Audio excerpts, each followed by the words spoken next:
Dépassement budgétaire d'abord, Ezali délit financier.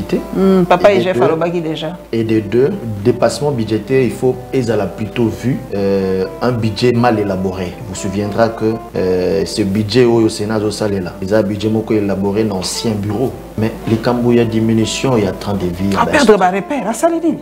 C'est là. Ce sont des propos qu'ils ont engagés. Ok. Voilà. Les Cambouis, il y a diminution, il y a 30 de vie à l'institution, on ne peut pas être objet à récupération politique. Ah, il y a des populiste, hein? Pour des femmes populistes. Mais Kaboun ne peut pas gagner mon corps pour Kaboun ne pas le bien. Il n'y a pas de récupération. Et d'ailleurs, vous verrez que. Oui, Kaboun ne peut pas récupération. Kaboun, qui ont déjà séance tenante, c'est ça. Nan Maloba, Jaman Kaboun.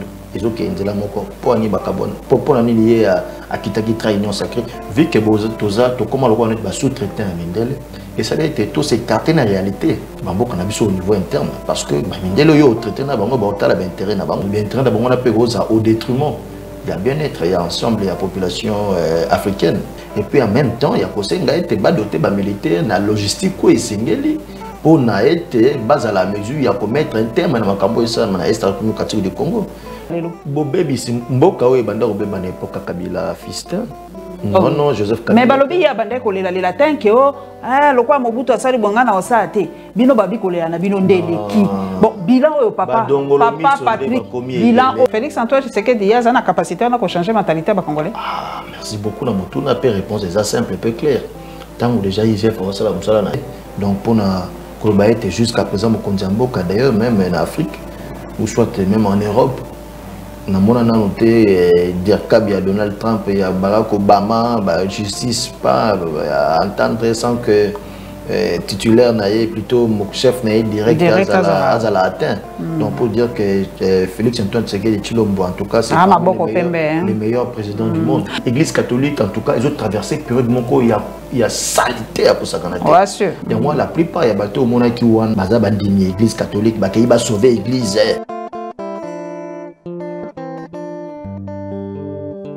Esengo ya kokutana na bino lisusu bandeko toza kokene na suka ya poso lelo toza na katikati ya poso naza na esengo ya koyamba moko ya Union Sacrée po na bwakaki mwa mbela na lobi na mwa difficulté ya koyamba bato ya Union Sacrée mais nayoki lokola bayoki yango na mikolo na moni bakoya mwa mingi po ngala ningaka ba son de cloche ndenge balobaka na lopoto mibale moko alobi susu alobi na lopoto to souki saka de choc des idées jaillit la lumière et c'est ngomingi ya koyamba cadre ya FDC parti ya papa Bahati biso na Afrique to na respect na luzitu lokwa balobaka na ninga bola nanga luzito na bakolo papa Bahati na koyamba Patrick Makanga et c'est ngomingi ya koyamba yo papa et c'est ngomingi pe ya ko zala na kati ya émission na yo et puis c'est un très beau cadre. En tout cas, félicitations, le décor est très bien. Puis on peut s'embotter na baïke ou babani na itandoike. Bon, là d'abisso na après-midi à l'élo. Néanmoins, voilà, nous pensons que tous à la hauteur, il y a qu'on répondre à bâton de la population et puis qu'on éclairer lanterne, il y a opinion, na bas sujet beleu et actualité. Merci papa Patrick. Toko banda liboso na FDC. Boza boni bokomi na ba parti boni FDC tikalaka moko to misusu zakaka. Non, ba parti na FDC ça toujours. FDC c'est d'abord un parti politique. Hormis le fait d'être un parti politique, nous avons aussi un regroupement politique. FDC et alliés. Alliés, ok. Ba alliés na bino te o bakabona ki moko mama nene nkulu asaka pe FDC. Vraiment c'était une période vraiment très compliquée et puis que nous moni lisanga ya batu bayo kanaki ba mekako fina vérité qui ba fina vérité kingo et puis mais heureusement ba sunga ka vérité te malgré vitesse à lokuta où ils ont ka ascenseur vérité et ya kan escalier pe komaka malgré tout. Aujourd'hui, on ne parle plus de l'AFDCL, l'AFDC allié L, Intel, L, Intel. Et d'ailleurs, c'est locaux qui ont été bandakala. Mais baïke balingaki qui balingaki qui ont été même pas temps pour faire comprendre na bato que AFDC zalaki obé moko, AFDC allié zalaki moko autorité morale non zalaki professeur Modeste Batcholo Kwebo. Il y a quelques questions la durée de la nuit. En tout cas, les jours finissent par apparaître. Et aujourd'hui, Moko et Ndeko Modeste Bahati Lukwebo. Voilà. Il y a un mokondi à Sénat, Rokota Pekambala Moko, Tota Kotanga article Moko, on a appelé ça merci Mingi, Nastani, Chamalabou Jakera, Botanga actualité.cd Mingi, pour les akapenza parmi les sources d'information en Gara Makasi. Balobi dépassement budgétaire na Sinape. Ok, papa Bahati a membre Union Sacrée. Est-ce que na mosala pour balobi na tout na yo dozali ozaka pembeni na yi? Est-ce que na ba dépassement wana ndenge ba na mboka ba ko loba ba ko tia nungu est-ce que azako rendre service moko ya malamu te na mokonzi ya mboka pour dépassement budgétaire ezo utaka wapi enyo so dépassement utangi pendenge ba delice sanga ba ko senga ba diminuer train de vie à ba institution. Maman Paulette. Omoni et ça, il faut tout aborder Kango, Ndengolobi, tous ces ressources. Il faut qu'on se ressource encore davantage. Il y a des dépassements budgétaires d'abord, ils allaient délit financier. Papa et Jeff Alobaki déjà. Et de deux, dépassement budgétaire, il faut qu'ils aient plutôt vu le colanet un budget mal élaboré. Il vous souviendra que ce budget au Sénat au Salela, ils ont un budget élaboré dans l'ancien bureau. Vous voyez, c'est un budget élaboré dans l'ancien bureau. Mais en gros, de Modeste Bahati Lukwebo, Abandi va fonctionner na Sénat, c'est entre le mois d'avril plus ou moins. Donc pour dire que prochainement, il faut maintenant faire prochainement maintenant au bureau à Sika à cause ça la budget et puis des places tout comme campé corriger ba dépassement on a que la minute trouver quoi imputé en gros pas en Modeste Bahati Lukwebo vous voyez parce qu'il y a une tasse là qui budget on a on va exécuter en gros mais malheureusement il s'est besoin les Kimingi je sais que les Kimingi par exemple dans un budget il s'est pourrait aussi que il y a eu le budget n'a pas parce que quand on parle d'abord de dépassement budgétaire, ça veut dire que non, il y avait plus de dépenses que des entrées prévues. La dépense en Goyani, des fois, c'est vrai que le est trop technique. Nous sommes experts, il y a finance, mais il faut que le français facile. Soit le dépense, les dépenses.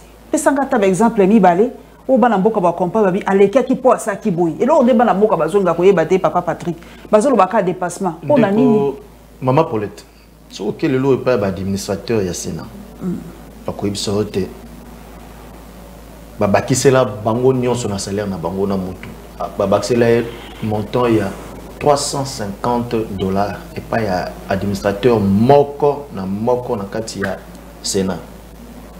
Oui, ben, corpora bango na masse salariale na bango, bachela bango. Ce qui devrait, où il fallait à la bandaka la métricale au salaire matin. Néango wana tobanza été, tobanza été na mikolo misalu koya. Moi je pense que pour le moment il nous faut débat. Tout ce qu'on doit Modeste Bahati Lukwebo élaborer budget na année 2022.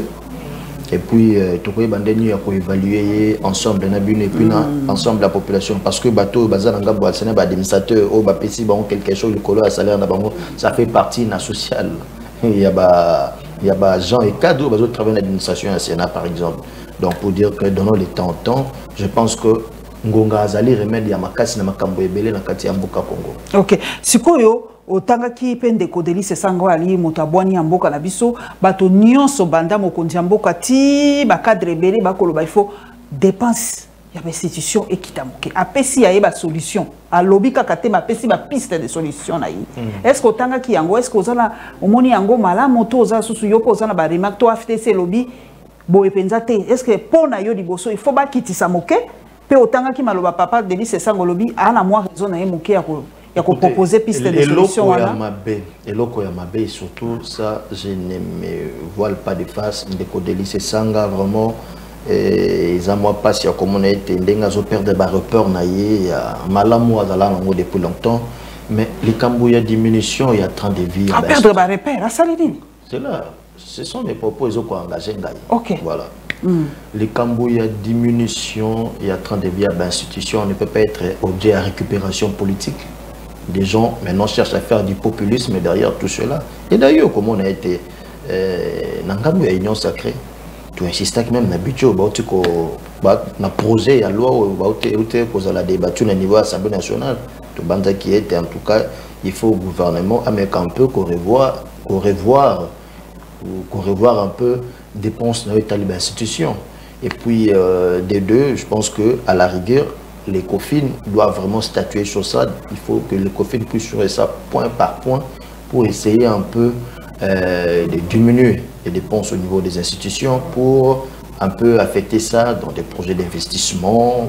Et d'ailleurs, pour votre information, vous verrez que il y a qui dans ces budgets à Mboko et Mbalo, on prévoir moi quelque chose pour un projet d'investissement. Tout le monde est honnête, tout le monde la construction à route, bâtiments et travaux publics, ils ont prévu quelque chose. Prévoir combien? Combien de pourcentage? On a prévu 2,02%, donc qui équivaut aujourd'hui à 204 000 dollars. Okay. 204 millions de dollars. Okay. 204 millions de dollars. Donc c'est déjà beaucoup.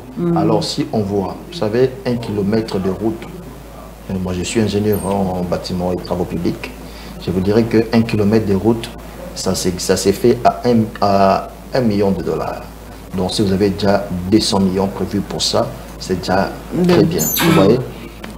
Bien sûr, si on doit penser réhabilitation, autre 200 millions dans le domaine de construction, c'est beaucoup d'argent. S'il n'y a pas de main noire derrière tout ça. Aujourd'hui, on a prévu 0,23% dans les tourismes. Vous voyez, ce sont des choses qui jadis n'existaient pas dans l'élaboration à budget. Mais néanmoins, vu que de par le discours prôné par les chefs de l'État et de par sa vision qui voulait que le peuple soit au centre, nous pensons que les institutions doivent un peu, les dépenses au niveau des institutions doivent un peu. Kasi yango na papa délice quand à lobby yo pour lobby ndenge moko siko ozo ko lobele que comme récupération ndenge. Non, écoutez, il y a ceci. Moi je pense pas que c'est pas lui qui va faire comment dirais-je yendete ou à l'occasion on a lingala tokoi ko benga ngoni ni pour nazala un peu beaucoup plus clair yende mutaza à cause asa mutu ya yambote ya ko senga yango ko beta du solo wana. Mais soka pesi na ba détail ya de mona mboka te papa Patrick. Maintenant bozo mona ngoma beto bozo tout ce que nous fustigé et ça dit récupération politique. Maintenant parce que les politicien azali politicien c'est pas kolobate pour le faire populiste. Il est pas populiste hein. Pour le faire populiste. C'est ce qui est mauvais. Kabundu pe ka ndenge moko pour Kabundu pas lobby yango. Il y a pas récupération. Et d'ailleurs vous verrez que oui, Kabundu pe sa récupération. Ndeko Kabundu aloba qui ont déjà séance tenante lors de aloba qui lors il y a plénière où on nous est consacré na loi na projet à loi de budget. Voilà. Papa ba na mboka ba ko senga ba bilo poto eleki zonga la lingala. Oeza lingala. Zonga la lingala. Voilà. Donc ngala zo comprendre te nazo tika la penza wana récupération politique oyo koloba. Po Délice Sanga alobi. Jean-Marc Kabunda alobi. Ndenge ni Délice Sanga yo ko sepana. Ngote ya Jean-Marc Kabunda ko sepana.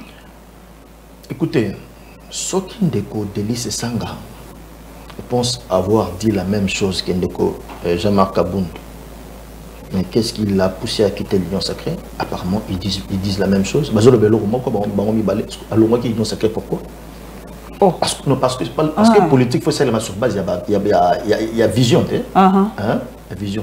Soki Ndeko Délice Sanga, Nana Maloba Ndeko Jean-Marc Kabunda. Ils ont été là pour ani bakabon pour ani lié à kitaki trainion sacré donc pour nous baete et l'obelua nato yebi ya ngozamba libosote bon yo nenge bato ba koloba lokwa azwaki yo azoluka moto yo akotina populisme mais balobi lokwa azwaki poste te azwa comme ministre te yango na siliki ya kobimisa maloba ndenge wana en tout cas ngai na banza ete nazali moko ya bayo boloba ete Ndeko Délice Sanga parce que azwaki poste te non moi c'est un monsieur que on a respecté à moi mingi. Mais néanmoins, attitude naïve ces derniers, c'est vraiment du populisme pur et simple. Azonga Bomoto, Azonga plein de gaz, un monsieur percutant et autres. Si quoi, on est réparti budget wana, d'autant qu'il y a depuis Ebima qui va salir l'institution autant. Pour na yo penza, moi na mboka posa na wana mayele na ebike bo réfléchir ka pona mboka. Na lobby eza récupération politique te bena ko senga mayele na yo institution na biso ba institution na biso na budget il faut pas réserver à bango boni yo za ko estimer pour na yo il faut ezo boni na budget faut ba lobi 30 wana ce qui 38 ezali et les kika kebeli yo za ko proposer ni ba kiti sango tina na combien pour ba équilibrer moi mon budget wa c'est vrai que ba avancer ezali au petit tourisme au petit beau mais ba bi les kikaka pour na institution boka lokuta mabe Maman Paulette jamais étant donné que bon avant dino ba été ba ki tsango atana 10% par exemple à budget aux hommes été et aux vraiment ba bengaka ezandoto parce qu'il faut qu'on compte d'abord ko landela loi wana na bandenge d'une manière détaillée na ko ba na ko ebiso pete ezali mingi musala ya Ecofin, je pense que Moussa a posé la commission Ecofin et Assemblée nationale. La point par point, parce que on a pu sa estimation, parce que peut-être il y a des choses où on ne pouvait pas toucher et autres. Donc pour dire que Ecofin a jamais placé pour nous ça Moussa wana. Nango Ecofin est constitué na ba élu à peuple. Ça Moussa na bon ndenge longo bani mais quant à moi et puis ils appellent bongo maloba union sacrée. Tout la diminution, il y a pourcentage, il y a budget à niveau de l'institution. Na kolingana bima mwa muke po nazana o na lopoto benga moto abongo na bimi na muke na mboka na biso. Situation ya Éthiopie na bimi penza lelo pe na bina bima muke po ezo sala pasi. Éthiopie lelo na mutangaki mokonzi na bango premier ministre na bango alati penza tenu na ye alobi ko kende na front po kende ko battre la mboka na ye. Rébellion commis presque na porte ya Addis Abeba. Bisomoto yebi ki Addis Abeba ezali siège de l'Union européenne. Économie na bango komaki moins émergente, ba millionnaire ba komaki mingi. Yo zali africain.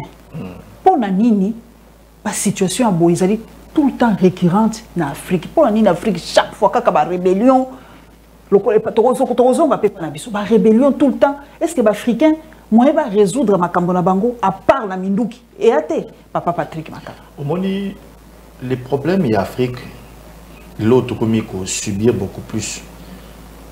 Bama kambo yo to betela maboko na mikolo mileka moi mingi yake au moni to koma loko neti ba kesa résonance ya mindele ba yo basala kao bindele ba bisi bango aboko mokonzi ya mboka mama Paulette il faut kende kuna faut bang mindele nde baloba avant bosa eloko moko il faut ba mindele ba pesa aval et que maloba no discours na yo vous voyez to comment le net ba sous-traitant ya mindele difficulté na biso yango wana et que vu que boza toza to comment le net ba sous-traitant ya mindele et ça a été tout s'écarter na réalité Bamboka na biso au niveau interne parce que mindele yo traité na bango ba otala ba intérêt na bango ba otala ba intérêt na bango mais bon bien intérêt na bango na pe au détriment il y a bien-être il y a ensemble la population africaine alors on est yango et biloko écrit à karo to bengi ba frustration na lopoto bakanda motema mabepe ozomona batali yo zwi bokonzi ozali wana bakambu yo osala ezama la motema itinda rappel surtout mingi na bakawana parce que ça en tout cas le contexte est vraiment différent na biso na mboka Congo donc ma kendo frustration wana ça va nous amener nulle part nango wana de premier ministre accueilli na banza été yazali pe azali soldaté bon coup de chapeau ba kende baso ba moni ba osala mais néanmoins il faut tout terme déjà tu ba comment trouver ba solution made in Africa il faut que africain azalana possibilité azalana bokasi ya trouver ba solution na bango na niveau interne parce que tel talent dans ba village na biso nos villages dans les temps ils allaient qui florissant dans le sens que ceux qui les kambo ezali comme on a ba bengi chef de village ba kei ba kutani autour de l'arbre à palabre ba beti lisolo ba trouver solution made in village sur base ya ba us et coutume na bango. Mais ce qui village Kassa, par moi je suis du village Kassa, je suis aussi le descendant du chef du village. Ce qui par exemple dans le village Kassa, il y a que Baromi qu'on trouve solution Oyo Ezouta dans le village Moko dans Bouchimai. Au monde, Wana et vous créez déjà un problème au niveau interne. Et on a fait ma rébellion et Bandango Maka. tout ça. Il faut tout comme à niveau, même à niveau de l'Afrique, qu'on trouve des solutions vraiment ils correspondent à la coutume. Ah ouais, il faut permettre que les gens à l'Est de la République, les rébellions, Tongo midi pourquoi toi, qu'on a un nombre de bateaux, bakufi autant, batomiki, bakomi même que le banassé à mitema, bakomi ko yima, balobi état de siège, et à Kosimba Penzate. Na moto union sacrée, papa yebisa biso. État de siège ko continuer kaka to ndengeni, to vanda, to évaluer, to loba, et lo koni toko ko sa lisusu pour makambo nous cela kozana este wana et mekata ko sila po eleki depuis 1994 to ko vivre ka ba situation modèle. Voilà. En tout cas, moi pour l'être osa je vous êtes nazo j'étais au bafleur parce que aux ali mon que journaliste bazana ka sincère je me reconnaître que makamone bandi depuis 94 il y a que les lots na 2021 plus de 20 ans voilà makamone bandi ko seulement pour nangai na banza il faut état de siège et continuer et puis en même temps le gouvernement ça l'effort il y a qu'au doter militaire na logistique ou il sengeli pour faire face na rébellion na izali na ngambo ya Est ya République et mboka na biso il faut état de siège continuer mais Olanda qui est moko commandant to mokonzi to ministre de défense alobaki ezaki mal préparé bakendaki kaka ndenge wana préparer ki yango penza malamu pété côté na mbongo logistique et tout ça bandaki kaka ndenge wana sans ko préparer ndeni boko kende ko décréter loko mais bo préparer yango tende ko ngai non maman Paulette bandé état de siège et bandé combien tout le monde groupe armée mingi et rendre mandoki plus ou moins plus ou moins 600 groupes rebelles 600 soldats ah ok ont déposé les armes et que les loyaux tout les ya Kodeko tout na badef ba ko sa pe mabe makasi voilà sala mabe makasi o badef ba ko boma penza ba Kodeko donc ba to na bango yango wana ba groupe armé oyo et condamné pour dire que ils ont déjà une avancée significative mais yango ils ont d'abord loko ya encourager et puis en même temps il y a kosenga été ba doté ba militaire na logistique ko esengeli pour na été base à la mesure il y a pour mettre un terme na makambo ça na Est du Congo yango wana il faut pas toper cette impression le quoi net état de c'est lo ngolongate faut ya malamu emonani na kati ya initiative wana oui yango mona ngambo ya Sénat asenga ki ba pesa lo habilitation na gouvernement donc l'état kana yemba la moko comme rasuna et ça la dit à chaque fois ba pesa mais beaucoup l'Assemblée nationale comprenait qu'il y a monté comme on voit net gouvernement il a monté a monté coup d'état contre le parlement pour non il fallait couper sa gouvernement l'habilitation et les kakamba moko ba gagner ba couper ça même pour payer 6 mois 6 mois ou bien à une année continuer puis on ça la rapport il y a une année ndenge bo avancer ndenge ni eleki et puis ba pesi bango mususu mais il y a 2 semaines chaque mois 2 semaines loin qui les malamoté bongo rola Monisco pour na yo papa Patrick Makanga Monisco il faut atikala a comment en 1999 donc Monisco penza pe umeli pe batomi balobi soki moi kimi elinge kota ukomuna kaka na place wana makelele ezongi Monisco aye babi Monisco pe azali parmi ba éléments oyo ezali ko faire perdurer crise po bango moko baloba na monoko na bango no kunda no jobs donc soki kimi ekoti bango bakorambusa certains de nos propres frères congolais qui sont riches qui s'enrichissent derrière beaucoup de choses qui se passent na kati ya ngambo ya Est ya Ekolo Congo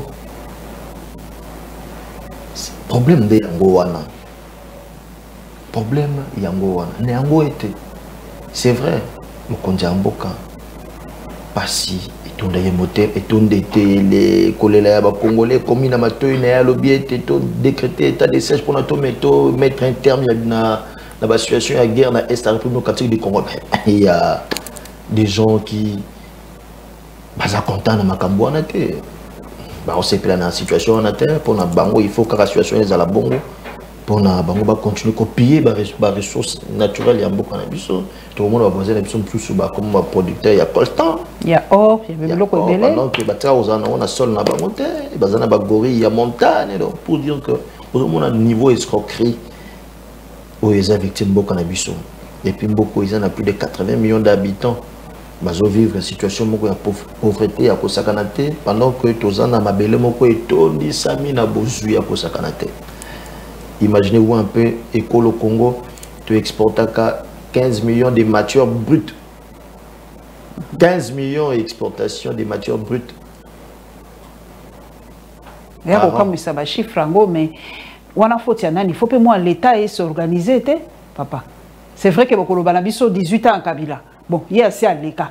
Il y a 3 ans. Vous avez un plan mon côté pour changer moi mon changement et salamagate pour Kabila ici pendant 18 ans. Maman Paulette ezayo tendem to contredire nga sur to bien été changement et processus. Changement est d'abord processus. Donc tu as processus wana to bana lingala toi to expliquer na lingala les ali malembe. Mais balobaka était difficile à construire, mais facile à détruire. Mais qu'on reconstruit aux Europes, voire même plus que temps à construction. Vous imaginez Mboka Oyo et connaître un bâtiment très compliqué. Après beaucoup d'années. Vous imaginez, depuis 1960, indépendance,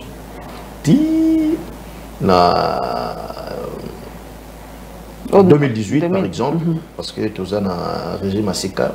En 2018, beaucoup de gens situation malamute. C'est une détérioration, donc au bébisa. Et je vis plus ou moins plus de 50 ans. Ah, les lots faut être sur la Kabila tomati, au moins papa Patrick Kalobi, et Zaka Kabila dans tomate. Destruction à Kabila, il y a Mobutu.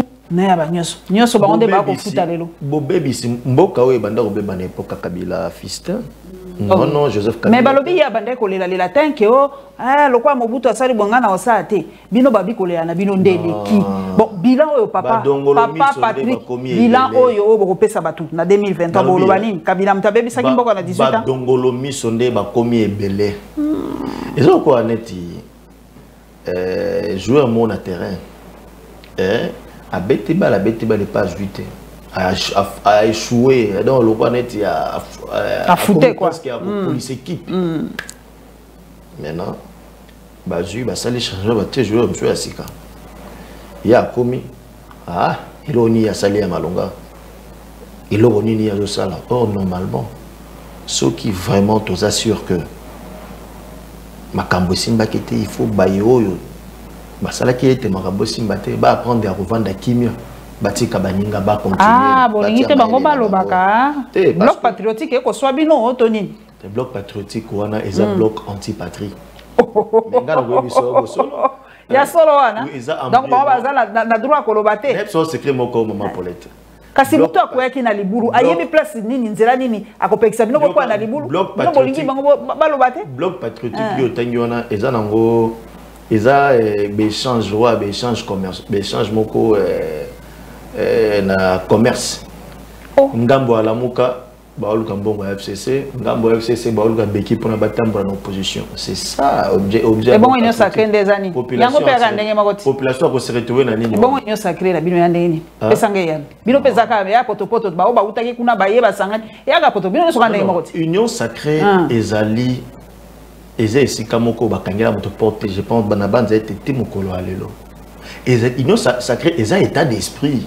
Ah, et état d'esprit. Union sacrée état d'esprit ya mbatu oyo babi malgré bozo na biso akala to manyola mael na biso po to c'est l'andé peuple.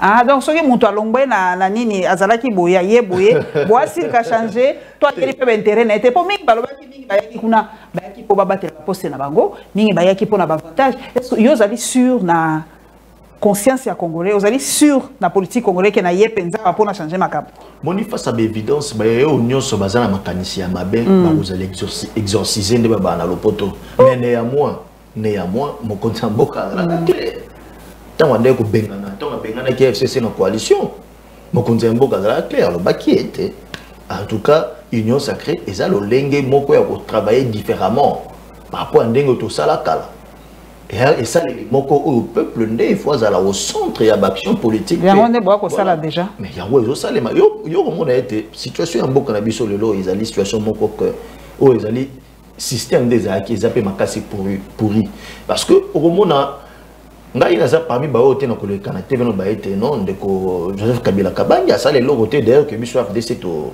on a travaillé na ndeko Joseph Kabila Kabanga tout le monde va ministère économie pendant que ndeko Modeste Batuluko bazalaki makasi va ministère à plan le lo tala ba CNCS tout ça na ngo le lo voilà un peu donc ba réalisation qui ezalaki na ngopé à l'époque il y a ndeko Kabila mais néanmoins les problèmes qui ni la donc par rapport à ba attente il y a peuple ndé en tout cas ancienne majorité présidentielle ils allaient comment vraiment la attente à peuple terme on sait même que nos peuples a sanctionné même candidat à 2018 malgré aussi le fait que casting nanga bo FCC ils a équipé malamoté bandé ko tia bato esengela kité na place bato esengela kité na ba place bato ko ko sala pona ko sala ete makambo kende liboso nyango wana to banza ete na mais plutôt na époque de Joseph Kabila Kabanga yemoko na maloba na ye aute aloba qui était na eloko ya muneno ya réussir te tant on a qui me compte en boka ils allaient changer la mentalité à l'homme congolais donc pour dire que maloba na yemoko aloba qui wana discours na ya suka l'accès qui était en tout cas qui échec moko c'est quoi Félix Antoine c'est que dia za na capacité na ko changer mentalité ba congolais ah merci beaucoup na motu na paix réponse déjà simple peu clair tant ou déjà IGF for ça la musala na ye tant ou déjà justice azot tant ou justice IGF for ça musala parce que IGF a une impulsion mo konza mboka ye moko parce que ça service na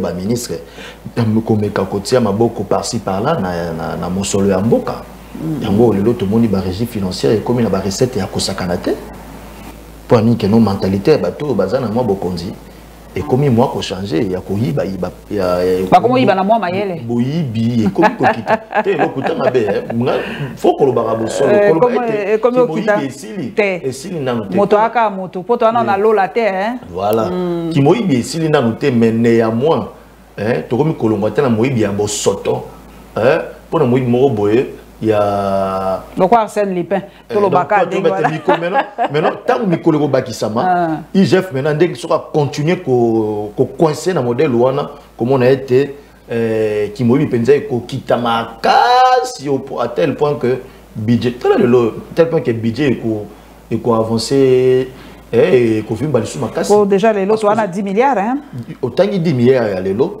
mais en même temps to ba ko déposer projet à loi à budget 2022 mais qui paye sous na projet à loi il y a modification à budget en cours budget 2021 donc l'aime se occuper ko mata et mati ba recette et ça il était budget et mata mais ndenge nini ezali mo paradoxe on ba benga ngo le paradoxe congolais ndenge nini bato bakolo ba régie ngo eza ko matsa bambongo mais bato na vie quotidien ba ko ressentir matisa wana te bana mboko ba ko makabingi na ba réseaux sociaux et mati OK mati mais vécu na biso eza ko changer te ndenge nini maman Paulette lokuta mabe ngonga pe ezali esengel ngonga belemi pe que population à sentir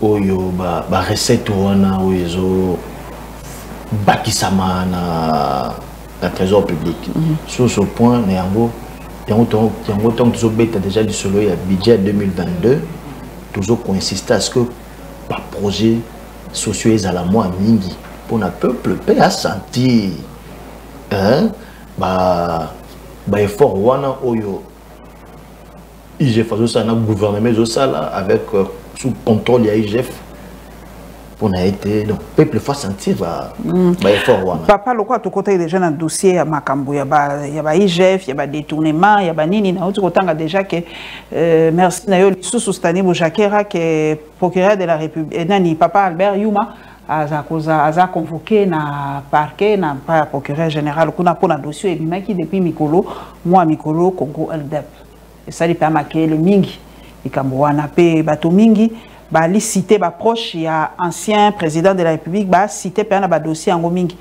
J'espère que papa ba tia koza cité te na kati ya posé ya Congo LDEP et loko ali boso na koloba papa ebimi bana mboka balobi esengo mingi ba eza kobima. Est-ce que mokonzi mboka ou yakala? Est-ce que le procureur azali pe na capacité ya ko kwaye penza place esika azali aya pe kusamba lokwa Nicolas Sarkozy asambaki? Pour dire babandi na Albert Yuma rien n'empêche ça que bamata. Bon, les kama pe ezali il faut motuno yo tuni wana il faut total maintenant na ba statut loi portant statut ya ba président ya l'ancien président de l'État na kati ya mboka. Parce que nous avons répondre déjà que je pense qu'Azo bénéficie de l'immunité pour qu'il y ait même si flagrance n'a pas été. Ça s'avérait vrai. Flagrance a été. L'Assemblée nationale les a mieux placés. Et ceux qui pertinents ces alliés à ce qu'il y a comparé l'Assemblée nationale est là. Et puis la réaction na les alliés ni yo attaque congolais tant aux hommes là bas montant modèle wana ba millions oza ko ressentir nini tant aux yo kabiloko ya ndenge wana ya mboka na biso les kama monene ya mboka na biso alliés était clan Kabila tango biso nyonso to ndeko combattre Kabila sur le plan politique. Mais lui s'est réfugié sur le plan économique. Et c'est là même où se trouve le vrai pouvoir. Pouvoir économique. Économique. Oh, nous sommes dans politique à ratinate. Économique. Parce que nous, tout le monde est importateur, il y a produits vivriers. En quelque sorte, mettre à genoux le gouvernement. Thompson, Soso, Papou, Quiz. Parce que ceux qui vont mettre dans le lot, dorénavant, tout kati importation à destination à Congo. Vous voyez qu'est-ce qui va se passer? Donc, population congolais. Donc, et aux actions qui sont impliquées directement dans la vie à Congolais et qui malheureusement Congolais en Waza Bayoyo influence à bon pas à Dongolo Miso. Et puis, on a besoin de moyens. On a injecté des moyens en place pour influencer le peuple. Imaginez-vous, nous avons des Bibo. Bibo Koutou, nous avons des millions. Côté la même TV, ils ont passé. Pour courir, ils ont la repensate. Qui web c'est que qui n'a pas de mots, il y a quoi ils ont appelé mais on a à cause de Thompson il a raté. 2 jours, 3 jours, 4 jours, 5 jours. Bah c'est que non. Du coup, là, tu sais qu'il dit, Thompson est orienté. Tu vois, c'est que nous avons ressenti. Pour dire que ces gens ont maintenant aussi le vrai pouvoir. Ils sont actionnaires partout. Actionnaires partout. Même tant qu'on met la Suisse, on a besoin de la carte.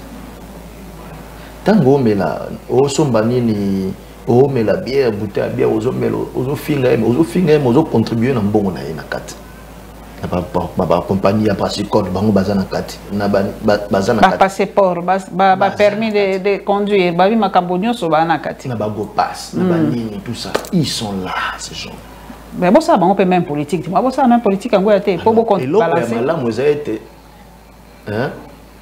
ceux qui hold up pour une initiative outil na gouvernement en place chasse à la sorcière mais néanmoins la situation en tout cas justice à salamba à sala noki pour la situation au clair qui est responsable on a répondre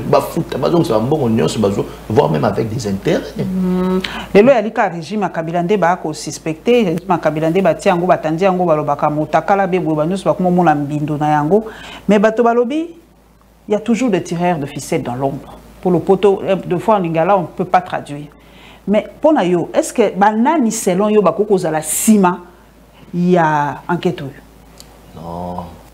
Au monde de Mediapart ou Mediapart. Moi je vois pas. Bon peut-être Mediapart, bateau bazalaki va contribuer qui pour na enquête mais qui n'ont rien à voir avec des Congolais. Qui n'ont rien à voir avec des Congolais. Parce que c'est pas normal un individu, bien un groupe d'individus, s'étape 423 millions de dollars. 423 millions de dollars. Pendant que tout ça n'a pas tout, 140 000 francs congolais. Non, mais, vous se plaindre de la rébellion et autres. Mais Babylone, ils ont connu ça pour créer qu'un jour, conflit en station, même au niveau il y a aussi même Indoki. Moni ngai nazali mwana enseignant. Papa ngai az enseignant, maman ngai az enseignante. Oui, ok, les lots de Natiseke doit comme il y a 350 000 francs congolais. Avant on a refouté 140 000, 160 000 à l'époque. Mais yo pendant ce temps ils ont un groupe à s'est tapé un groupe très restreint à Bateau s'est tapé 423 millions de dollars. Alors, Babylone Koya Bongo, en tout cas, tout ce que nous avons souhaité, c'est que la justice vraiment a traqué Bateau Wana, Bazoko s'illustrer dans ma baba. S'illustrer dans le détournement modèle.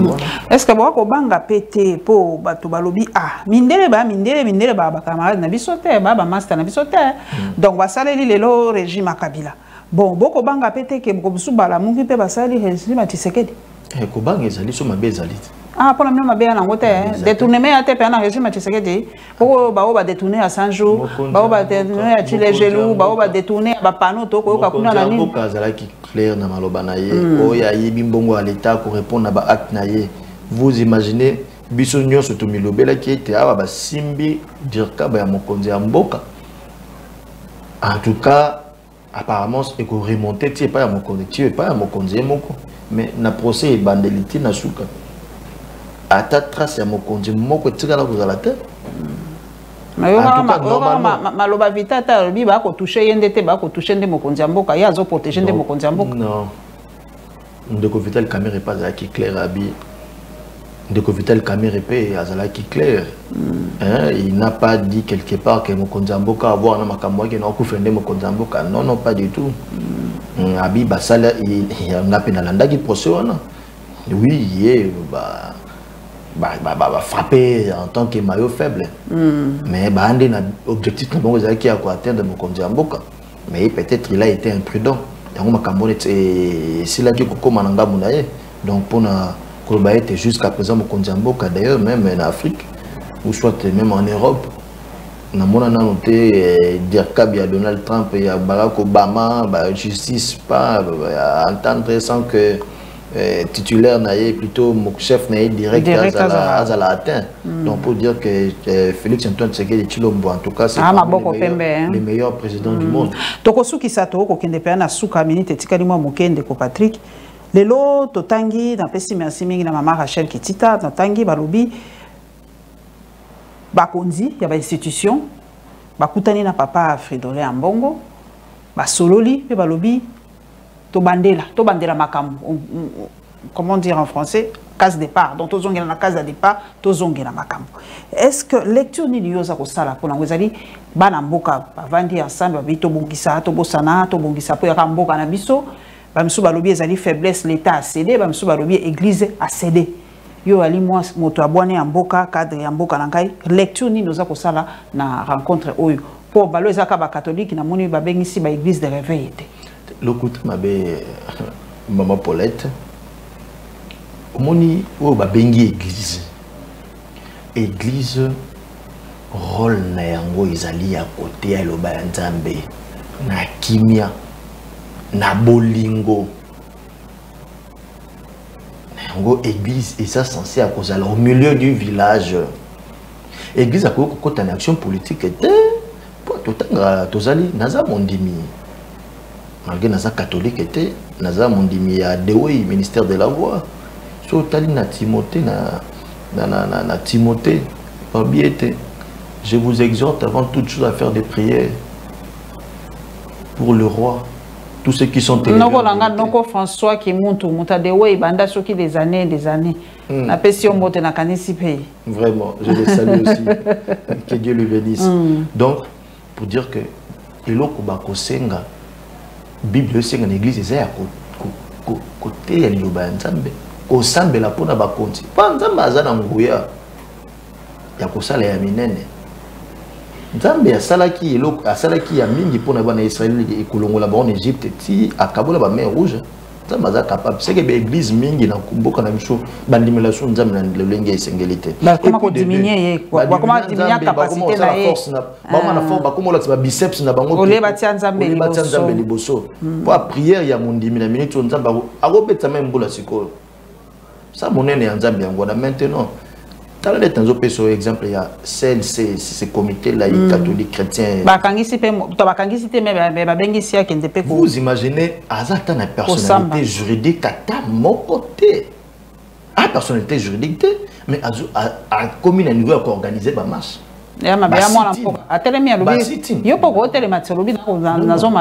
Non. Liberté d'expression, liberté d'expression, il faut signaler. Ça signalé qui t'a signalé. Signaler William, tu as une personnalité juridique. Et ça regarde. Donc pour dire que monsieur tout le monde peut sortir à Robima, n'importe où, pour aya à marcher, kakabolo, qu'on est tous na Zamba. Il fallait attendre parce que na groupe, na bango, on est un comité les catholiques, bazana ba parti FCC à Kala. Bazana ba PPRD ancienne PPRD à Ouetikala wana, bazana moi quelques parties na kati bon pour anité basé là qui attend ni personnalité juridique qui a PPRD pour nous senga cité noyer qui va pimeli bango on est à des ordres et puis azo agir au nom à église azo sali église catholique en tout cas ils ont traversé période moko il y a salité à pour ça canada bien sûr néango wana la plupart bato oui néango la plupart ya bato mona ki wana baza bandimi église catholique ba ki ba sauver église église a na lecture na ye pas catholique catholique professeur Modeste Batu le Kobo catholique François Béa catholique bateau union somonia baza ba croyants catholiques et puis des catholiques pratiquants des catholiques entrés baza na ba groupe il y a ba catholique yo kaka ba papa catholique des bango wana ba kende pour na sauver église na bango côté un peu moko ya mabe hein yebi que l'église protestante et clairement il y a l'église catholique, l'église protestante. Oui, bien que l'église catholique a revenu à l'erreur na mingo à ça n'a passé. A revenu à l'erreur na l'église catholique a bandé l'erreur moi kala. Mais néanmoins l'église catholique. Pourquoi vous m'avez moi la salle barrée. Aban na moni église catholique hier des sont des exemples un peu moins différents na l'église catholique. Mais na kosu qui ça parce que pape même pape tant à côté là qui na ba seigneur de guerre à Soudan. Akenda na fukamele bango asenge bango afukameli bango asengi bango pona makambo ekene malamu na ngam aise ba chrétien catholique tale bo se mettre à front contre batouana bo mala ba bo sala ba trouble non OK ne devons pas utiliser église le kola monduki pour na fin politique. Déjà ma penza mais na ko soki ça bake ko sauver église merci na bino ba kambia ba institution mboka na biso et pourquoi pas église nani li to ali parce moto azaka mosuni pe aka na molimo donc soki bino pe ko sauver molimo na biso likambo ya ite to ko susa likambo ya pasteur au Canada pour lobi to tikambela mingi na église catholique bana mboka ba sepelite mingi ba moni ba pano na ye belé na kati ya ville mais balobi ndenge nini ville na biso eza kondima pasteur a modèle wa ok na Canada atiki dossier moko ya mwa mbindo ya viol pour la ni to ko permettre pour ni l'état na biso et kokia ngotika ete ndenge olingi bato pepe la débat lo batelo kwa bana mwa mbindo ye paza na mwa dossier pour la ni ba kotika ete no peta vanda na no mwa kimi avant que ba régler dossier wana aya koluba na bana mboka pour na Canada kuna atiki mwa dossier à mwa propriété za mwa mbindo. Heureusement, c'est un dossier qui n'a rien à voir avec la politique. Vraiment la politique. Sur le plan sociologique. Ils appellent dossier à violité, ils ont agression sexuelle. Nous, c'est un papa agression sexuelle. Sexe, c'est quand ils ont la catégorie qui est côté. Voilà. Donc, Néango, on a escroqué le pasteur et l'équipe mingi. Escroquerie l'équipe trop dans l'église de réveil. Et puis, baza batumoko boy, bazo bungi sabato et belenzela. ba prophétie à lokuta biso bagenda aussi ba qui c'est pas bingwe biso bagenda ko zo ba biloko laisse mo boye ba bisa mouchoir mo ngana mona pasteur mo ka bisa mo ba ba mouchoir ba zo koya ye mo agelo ta mouchoir na mouchoir e koyi ye mo akelo ta boya koyi ba cameraman ba koya kate pour dire que ba tambongo pe ba koya kate ba moi ba koya kate OK ba mouchoir ba mbongo ba mo na mo ya salité nyoso na pona ko lo ba ete l'homme congolais il fallait vraiment tout comme ma parti politique n'a besoin de travailler pour la maturité à homme congolais hein et pour surtout ba bizouana non moi c'est un mutuboy a tcheli beaucoup na tata to simba ba zo sambelela ye ba bimisa moi c'est un mutuba ba gorodo tout ça donc pour dire que tout ça on a marqué tout parcours n'a besoin zanan hein les anan nous to banza été parce que na yo qui on pas na hôtel na landa qui on va pas se be bazo dénoncer en déjà et na banza été mutu eloko alinga ça ne ko simbate hein et ko simbate ce que simbi en tout cas pour nga pe ka musanga été parce que l'église de réveil yé au moins yé bani et ba ba sala makambo belé bombana ba misu pe monana monsieur monana ba sala ba bilo mo compliqué puis ba continuer toujours na kombo ya nzambe na bango ba non et ça la très sale. Très sale. Merci papa, merci pendant la minute papa sagi biso tango sokoza na moto mayele oko mona télé ndenge za kokinde. Voilà, la télé c'est le temps ndenge tolobaka ngonga papa sagi biso et kokina sepeli mingi ya koyamba moto union sacré oyoki point de vue na ye alobi en tout cas ngana kangi 4 points essentiels AFDC tika bemoko AFDC a papa Bahati alobi deuxièmement pour le dossier ya Congo hold up il faut penser que justice na biso esala lombango ekanga bato nyonso bazali impliqué na likambo wana pona lukonzi mboka ya kala soki assemblée nationale estimé que bakoki ko kwaye pe ko memaye kuna par rapport à dossier na so azali cité ben ce bakoko lever loi wana ya protection basien président pona dossier oyo ezali likambo etali assemblée nationale pe ici à lobby faux église etika au milieu du village pona ko sangisa bana mboka et no ba utiliser comme élément il y a trouble na mboka. Merci papa Patrick Makanga, merci Mingi, merci aux alliés cadre AFDC parti ya Bahati, papa Bahati biso to Luzito, merci. Tokokutana mbala ya sima, Nzambe abenisa bino, abenisa biso lokola.